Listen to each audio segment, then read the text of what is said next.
ମହାକବି ବ୍ୟାସଦେବଙ୍କ ପଦ୍ମପୁରାଣର ମାର୍ଗରେ ମହାକବି କାଳିଦାସଙ୍କର ଶକୁନ୍ତଳା ନାଟକଟି ରଚିତ ହୋଇଥିବାର କଥିତ ହୁଏ।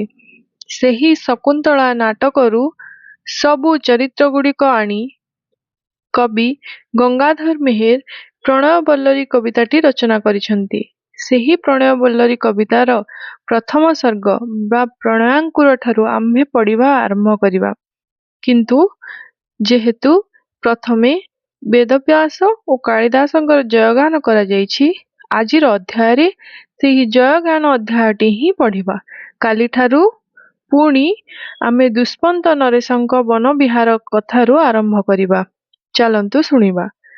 ଜୟ ବେଦବ୍ୟାସ ଜୟ କାଳିଦାସ ଭାରତୀ ପ୍ରିୟ ନନ୍ଦନ ତୁମ୍ଭେ ଜ୍ଞାନଗରୁ କବି ମଣ୍ଡଳୀର ଲଲାଟ ଶୋଭିଚନ୍ଦନ ତୁମ୍ଭ ଚରଣରେ ଲଗାଇଛି ବିଧି ମୁହୂର୍ତ୍ତ ଦୃଢ଼ ବନ୍ଧନ ତୁମ୍ଭ ପଛେ ଥାଇ ଭାରତୀ ଚରଣେ ବିନୟେ କରେ ବନ୍ଦନ ଯେଉଁ ପଥେ ଗମି ଭ୍ରମିଛ ଗୁରୁ ହେ ଭାରତୀ କୁସୁମ ବନେ ସେହି ପଥେ ଚାଲି ତୋଳିବି କୁସୁମ ପଡ଼ିବ ଯେତେ ନୟନେ ନୟନେ ପଡ଼ିବ ଯତନେ ଯାହିକି ନ ପାରିବ ମୋର ହସ୍ତ ସେ ଉଚ୍ଚ ଡାଳରେ କୁସୁମ ଚୟନେ ହୋଇବି ରହି ନିରସ୍ତ ତୋଳିଲା କୁସୁମେ ହାର ଗୁନ୍ଥି ଦେବି ଉତ୍କଳ ଜନନୀ ହୃଦେ ଭକ୍ତିରେ ଜନନୀ ପାଦ ପଦ୍ମେ ପୂଜି ମନ ମଜ୍ଜାଇବି ମୁଦେ।